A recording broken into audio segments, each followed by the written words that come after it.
Hello everyone! Thanks for tuning in to hear what else I saw in March that I didn't already tell you about. I've got a much shorter list this round.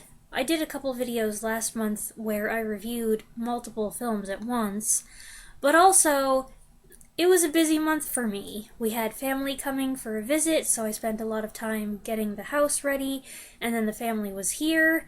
And then I got sick and spent most of Easter weekend trying to get over a nasty sore throat. So with all that going on, I didn't end up seeing a ton of movies in March. I'm filming this on Tuesday afternoon and I'm still not 100% back to normal. I actually feel like I'm now transitioning into the nasal congestion part of the cold, which is not fun. So I'm not sure how I'll do with talking for long stretches of time here, but we're gonna take it easy and see how it goes. If it's absolutely awful, I'll stop and do this on another day. But I would like to get this done. Hey, do you mind if I cut in? I'm filming this bit on Thursday, and I think I feel totally fine now.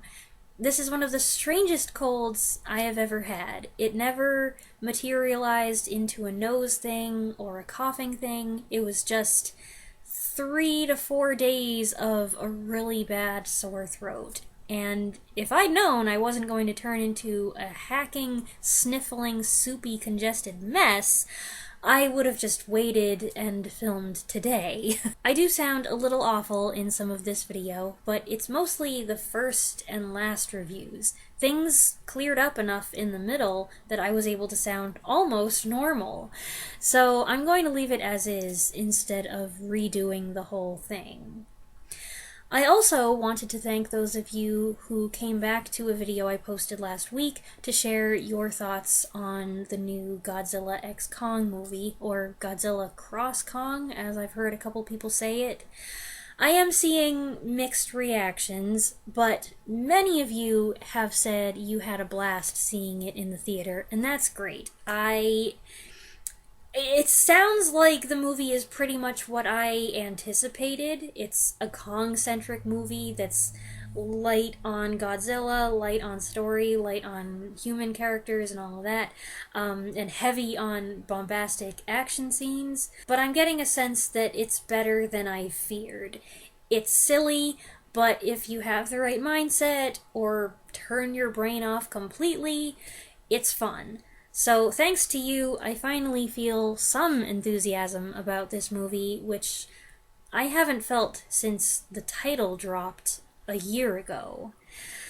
That said, I am still going to wait because, well, for one thing, once I got sick, it was like, I'm not going to the movies.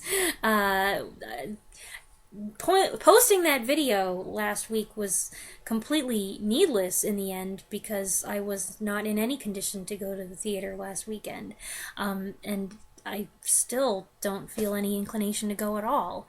But more importantly, I'm hearing what the movie's like. I'm even more confident that I would get more enjoyment watching it at home, where I can share the experience with my mom and we can laugh at the movie or laugh with the movie, whatever it calls for, together. So I will just happily wait and see it in a few months. Anyway, on with the video. First up is a TV movie, 1997's In the Presence of Mine Enemies, a remake of a Playhouse 90 episode from 1960 that was written by Rod Serling. Set in the Warsaw Ghetto in the winter of '42, a rabbi offers comfort and wisdom to his fellow Jews, but when a German officer becomes interested in his daughter, the rabbi is pressured to take action. This is a bleak depiction of the hardships of Jewish ghetto life, where clothes and food are scarce, disease is on the rise, and Nazis may show up at any moment to take away the young, the old, and the infirm. Armin Mueller-Stahl is very good as the rabbi whose faith in God is tested. He butts heads with his son, who rejects his views and craves justice at any cost. That's one pair of opposites, and you have another in the two main German characters played by Charles Dance and Chad Lowe. Lowe's conscience moves him to rebel, while Dance is a cold, apathetic killer. His Nazi is a truly despicable person, and in general, the movie's a rough watch due to its subject matter. But it's also kind of frustrating with an ambiguous ending. Movie number 2 is 1950's Two Flags West, which is both a Western and a Civil War film. Set in late 1864, a group of captured Confederate soldiers begrudgingly accept an offer to join the U.S. cavalry and defend a Western fort in exchange for some measure of freedom. But upon arrival, they face hostility from the fort's commander, in mourning for his brother who was killed in action. Bitterness and suspicion simmer as loyal parties clash, each side assuming the worst of the other. Will they set aside their differences to defend the fort, or are they past compromise? What with the landscape and the cavalry and the nature of the conflicts, this easily could have been a John Ford film, but it was actually directed by Robert Wise, who I think did a solid job. There's some nice photography, some splendid things done with lighting. There's one scene set at dawn where the way the early morning mist is captured is particularly beautiful. Of course, I was very happy to see one of my favorite actors, Joseph Cotten, looking good! Virginia-born Cotton gets to lean on his southern roots, starring as the demoted officer who longs to get back to his home, or what's left of it, but is duty-bound to quell rebellion amongst his men. I'll just throw it in here that I understand some people will want nothing to do with a movie whose protagonist fought for the Confederacy. That's fine. I'm not looking for any controversy here. Cotton's co-star is Jeff Chandler, who certainly embraces the role of the surly officer in charge. He resents the rebels, but he also seems to resent everyone else at the fort, with the exception of Linda Darnell, his brother's Spanish widow, who is anxious to get back home if only Chandler will let her go. Linda Darnell is as striking as ever, and she has some fun banter with Cotton's character, while Cornell Wilde plays the Union soldier who escorts the POWs and befriends Cotton. The healthy relationships that develop here drive home the message about allowing your enemy a chance to redeem himself and moving forward in unity. I really enjoyed this movie, and not just because of Joseph Cotten, though he did have a lot to do with it. Movie number 3 is, yikes, another war movie, 1943's Immortal Sergeant, a World War II drama starring Henry Fonda as a Canadian soldier serving with British troops in Africa who find themselves stranded in the desert. Fonda spends much of the film reminiscing about his relationship with his co-star Maureen O'Hara, his girl who is not his girl because he doesn't have the gumption to confess his feelings. When his CO is wounded, Fonda has to take over, but leadership, especially leadership in combat, does not come naturally to him. I thought this one was alright. I found Fonda's character kind of plodding, with 2 Ds, and he's almost chronically lacking in initiative, and that doesn't make for a great protagonist. But thanks to the advice and encouragement of the sergeant, played by Thomas Mitchell, who's always great, he endeavors to rise to the challenge, and the tension of the situation prevails to make it a decent movie, even if it's a little bland at times. Movie number 4 is 1987's Predator. Arnold Schwarzenegger and his muscles lead an independent rescue team into the jungle in search of a diplomat who's being held hostage. But there's something else hidden among the trees that starts hunting them down, not for food, but for sport. Believe it or not, I'd never seen more than a few minutes of this. I was never really interested in it. But then Prey came out a year or 2 ago, and it got positive reviews, and I became interested in that. Plus, I suddenly wanted to have my own opinion on this whole Predators versus Predator 2 debate I kept hearing about. So here were all these sequels I wanted to see, but I hadn't seen the first movie, so first I had to watch that one. I know some people really love Predator, so forgive me when I say that for the first half hour or so, I didn't feel it. It's full of cheesy action cliches and hammy acting, and it's machismo to the max. There's crude humor, and guys being dudes, and shooting up baddies in an orgy of explosions, fire, and blood, and I don't like that kind of thing.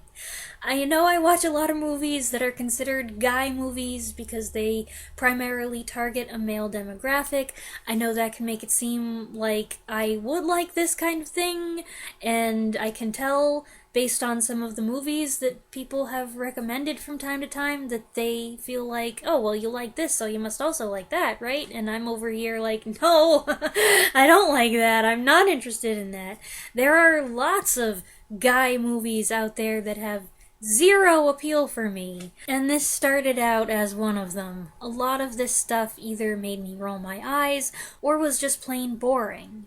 It was only when the setup was out of the way and the group realizes something weird is out there that I started to feel engaged, because at that point it turned from a big dumb lunky action movie into a sci-fi horror movie, and then it was fine.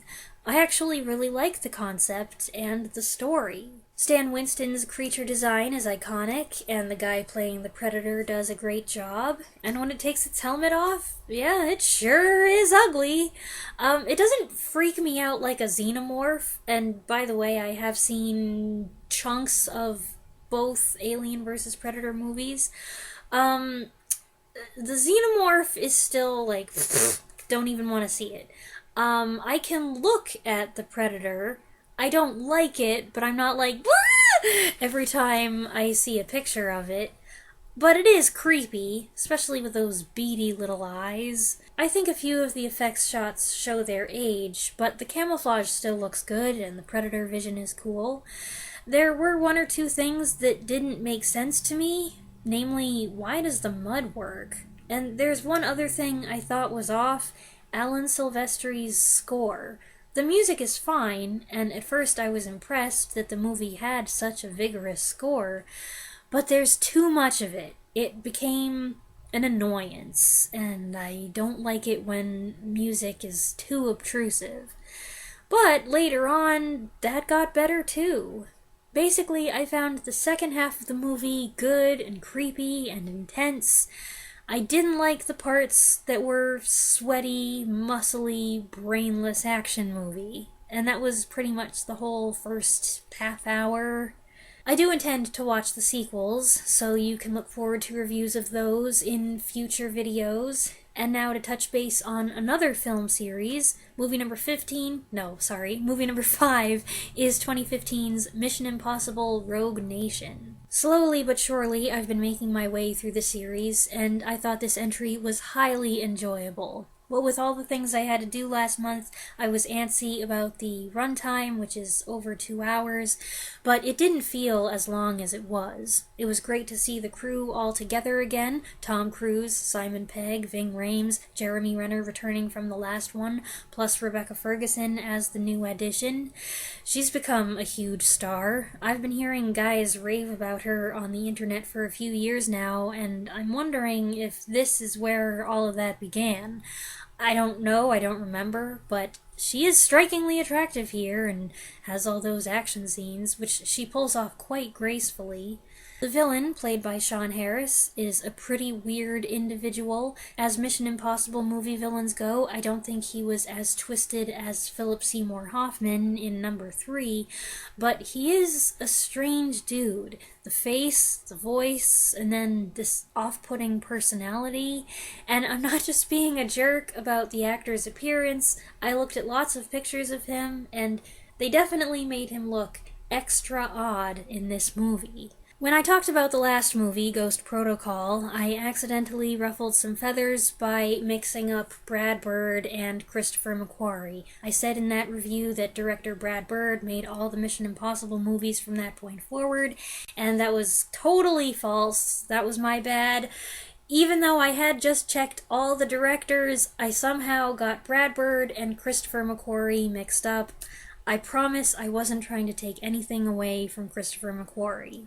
He does a fine job directing and writing this movie. I especially enjoyed the behind-the-scenes at the opera sequence with the climactic use of Nessun Dorma, and the car chase through the streets of Casablanca, which was so much fun. That entire sequence was hilarious. The movie is clever and has neat twists and impressive stunts, naturally, and it's just a good time. Did I enjoy it more or less than the last one? I don't know. That's tough to say. They were both really entertaining. Rogue Nation is the one that I saw most recently, so I'm kind of inclined to say that one was better, but I don't know. It's close. Next one is Fallout, which I've been looking forward to, because it's got Henry Cavill in it. And movie number 6 is 1949's The Third Man. Director Carol Reed's masterpiece about post-war Vienna, the black market, and one confused American's efforts to find out what really happened to his dead friend who was supposed to meet him. Starring Joseph Cotten, Alida Valli, Orson Welles, and Trevor Howard. Many of you already know this, but I love this movie. It's one of my favorites ever. I am so fond of it that rather than reviewing it, I just made a video listing my top 10 favorite things about it. That was several years ago now. That video is probably, I don't know, 6 or 7 years old, and I'm sure it's not as polished as it could be, but I highly doubt I said anything there that I would now disagree with, so I'll put a link to that video in the description if you want to check it out. The Third Man left the Criterion Channel on March 31st. If I was in charge of things, I would make it one of the movies that's always available, but apparently whoever makes those decisions has different ideas. I noticed it was set to leave the platform at the end of the month. It had been a few years since I'd seen it last, so I said, hey, it's been a long month, I don't have any other movies ready to go, why don't we treat ourselves to an old favorite before it goes away? And it was as awesome as ever. I picked up on a couple things I hadn't noticed before and remembered some delightfully quirky lines I'd forgotten about. And yes, I was absolutely thrilled to see 2 Joseph Cotten movies last month, and this is one of his best. It's also one of Orson Welles' best performances. His screen time is limited, but he makes the most of every second. That part where the light turns on and he makes that cheeky face, still one of my favorite scenes ever. And that wraps up what else I saw in March. I am now very grateful that I only saw a few movies, because I don't think I'd be able to carry on much longer. I just had to stop for a doozy of a coughing fit. It was one of those coughing fits where you're like, ugh, I think I might throw up, and you definitely don't want to throw up. So, if I look red and glassy, that's why. I hope you enjoyed this list, such as it is. Let me know your thoughts on anything I talked about or anything that you saw last month in the comments below. I look forward to reading all of your comments, and I'll be back next week, hopefully restored to health, and I hope that you stay healthy as well. Thanks for watching.